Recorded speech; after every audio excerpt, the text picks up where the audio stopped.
di umano ay yung one time big time na rally sa EDSA nila Mike Defensor at Chavit Singson, no, mga kababayan, ay dinagsa daw di umano. Dinagsa daw. Okay? At ang sinisigaw nga nila doon ay BBM resign. BBM impeach. BBM impeach. Impeach si PBBM. Okay? Yun po yung kanilang panawagan. Ito lang mga kababayan. No? Sabi nga ng ating mga netizens, sabi ng majority netizens, kasi itong sumama rito, no, mga kulangot members ng DDS, mga kababayan. Tandaan nyo po, mga kulangot DDS na member. Sila po ay mga kulto member ng mga didilis. Okay? Kaya pansinin nyo, iilan lamang po sila, mga kababayan. Iilan lamang po silang dumalo roon. Siguro mga wala pang 1,000 or wala pang 300, 500 ganun, no? Kasi makikita nyo rito mga kababayan, ayan, ito po yung mga dumalo, okay, na mga riders, ayan, pakita natin, yan po yung mga dumalo na riders, ayan, na inaantay di umano nila Mike Defensor, nila Chavit Singson na paparating. Okay? Ayan ayan po. Makikita nyo dyan ayan Diba? So, ayan napakakonte mga kababayan ang naghahayag ng kanilang saloobin hinggil na mag-resign si PBBM. Okay? Ang nakakatawa kasi mga kababayan, masyadong desperado na sila. Kasi nga, 'di ba? Nahuhungkat po yung kanilang mga kaso.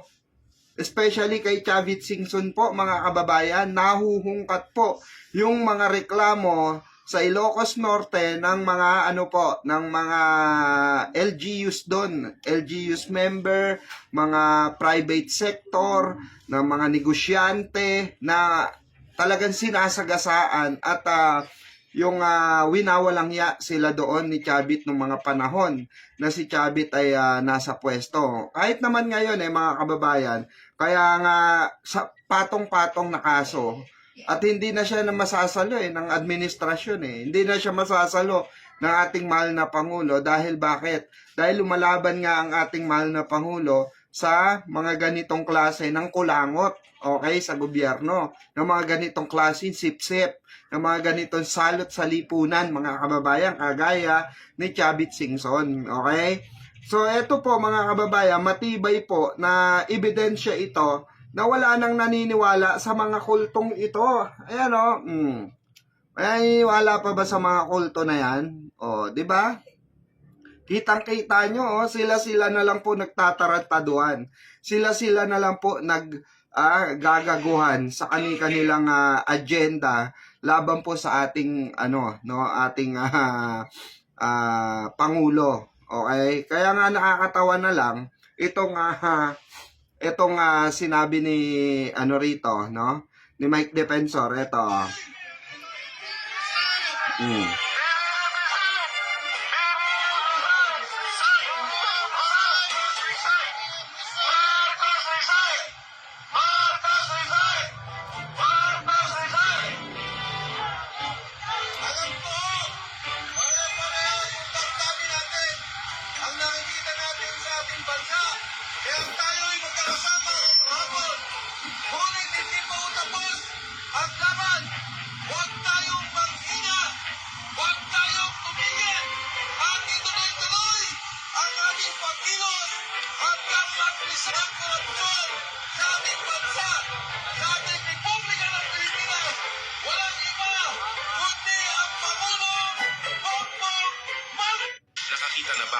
Ayan.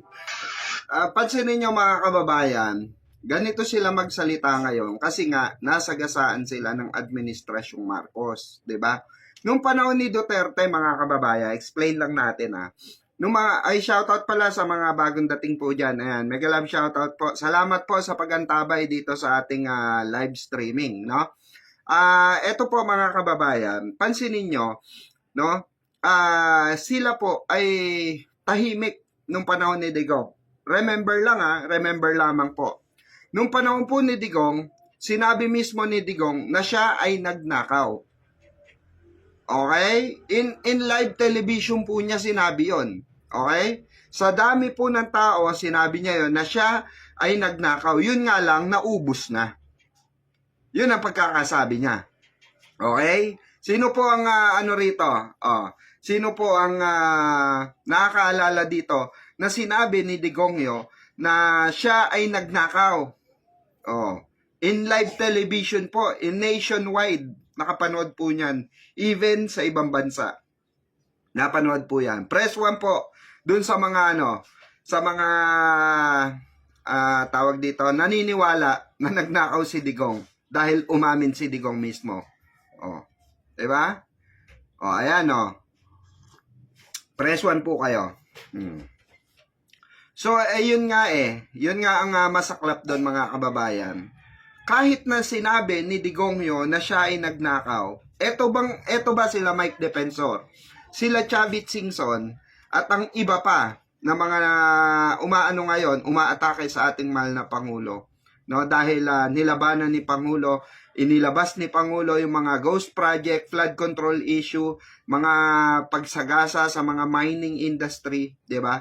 Eto ba, ay mga taong ito, mga kababayan, ay tumayo ba? Or nagrally ba nung panahon ni Digongyo? Di ba hindi po? Hindi sila tumayo para sa bansang Pilipinas.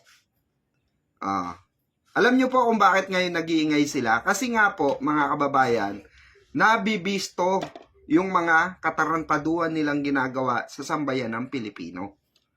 Nabibisto yung kanilang mga adhikain.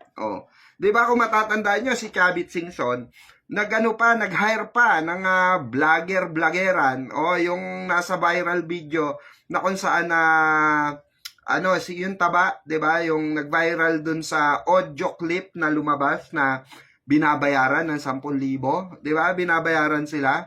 Yung mga class B, 'di ba, na mga vlogger ng DDS.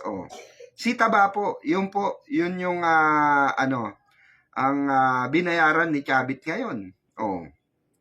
'Di ba? Lumalaga na po yung meeting niya with Chavit Singson.